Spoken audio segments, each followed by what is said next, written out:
Le grand direct de l'actu, Jean-Marc Et Morandini. pourquoi ne pas devenir propriétaire après 50 ans? Pourtant, obtenir un prêt après 50 ans n'est pas facile. Votre banquier aura besoin d'être davantage rassuré sur la stabilité de vos revenus. Avec nous pour en parler, Cécile Roclor, bonjour. Bonjour. Merci d'être en direct avec nous. Vous êtes directrice de la communication et des études d'empruntis.com.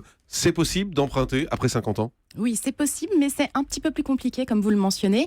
Il va falloir rassurer le banquier parce que le passage des 50 ans veut dire que vous approchez de la retraite. Et qui dit retraite dit baisse des revenus. Donc nous vous conseillons d'aller voir le banquier avec des simulations de vos revenus à la retraite pour le rassurer et lui montrer que vous serez toujours en capacité de payer après. C'est plus nos revenus qui l'inquiètent que notre état de santé?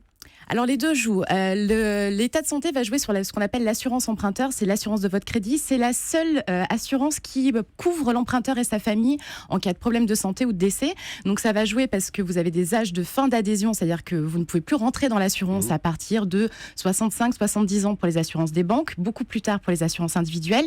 Et ça va jouer sur le tarif de votre crédit. Mais ça va jouer aussi sur le financement puisque du coup, vous ne pouvez pas imaginer emprunter sur 25 ans quand vous avez 60 ans. Il faudra réduire et ajuster la durée de votre crédit. À 60 ans, on ne peut plus emprunter sur 25 ans. Ça va être très compliqué, il va falloir montrer patte blanche, avoir de très gros apports et justifier de cette volonté d'emprunter sur 25 ans. En général, on est plutôt sur des emprunts de 10 à 15 ans quand on passe le cap des 60 ans. Est-ce qu'on va vous demander des examens médicaux? Alors l'assurance va certainement vous en demander.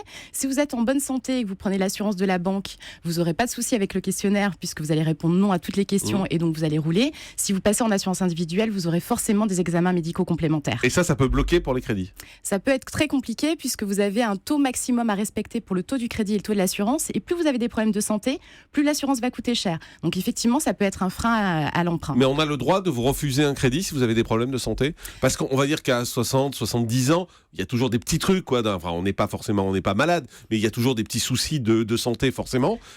Est-ce qu'on peut vous refuser à cause de ça? Non, on ne vous refusera pas puisque vous allez trouver d'autres solutions d'assurance. Aujourd'hui, vous avez une panoplie d'assurances qui vont vous permettre de On vous refuse couvrir. pas, mais on vous met une assurance très forte, c'est ça?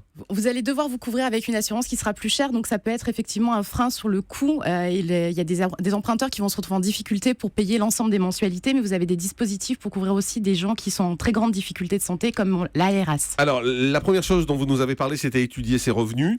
Étudier ses revenus avant et après la retraite. Forcément, après la retraite, il y a une baisse. Forcément. Et donc, comment on arrive à compenser ça? En fait, vous allez pouvoir jouer sur le fonctionnement de votre crédit. Vous allez pouvoir avoir des mensualités plus fortes avant le passage à la retraite et plus faibles au passage à la retraite pour rentrer dans vos nouveaux revenus. Ah, c'est possible ça? Oui, tout à fait. Ça s'appelle un prêt à palier. Ça va vous permettre d'avoir deux types de mensualités différentes en fonction de la période d'exercice ou de la période de retraite. Et puis, vous allez aussi avoir des charges différentes. Et ça, il faudra le valoriser auprès du banquier. Vous allez peut-être moins manger au restaurant le midi. Vous allez peut-être avoir moins de frais de déplacement, une deuxième voiture. Faut raconter tout ça? Oui. Plus vous allez rassurer le banquier, plus vous lui montrez que vous avez bien prévu votre plan de financement, plus il a envie de vous suivre. Est-ce qu'il y a des banques qui sont plus ouvertes sur les plus de 50 ans?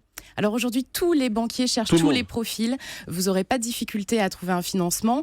Mais effectivement, il faut faire le tour des banques parce qu'en fonction de la politique de chacune, vous allez trouver un meilleur taux chez une ou des meilleures conditions chez l'autre. Et tout ça s'analyse. Et dans les conseils que vous donnez, vous dites également qu'il faut apporter des garanties supplémentaires, des cautions, des nantissements d'une part du patrimoine, par exemple. C'est plutôt un plus si vous avez des problématiques de santé forte. Ça peut être le nantissement effectivement d'un contrat d'assurance vie.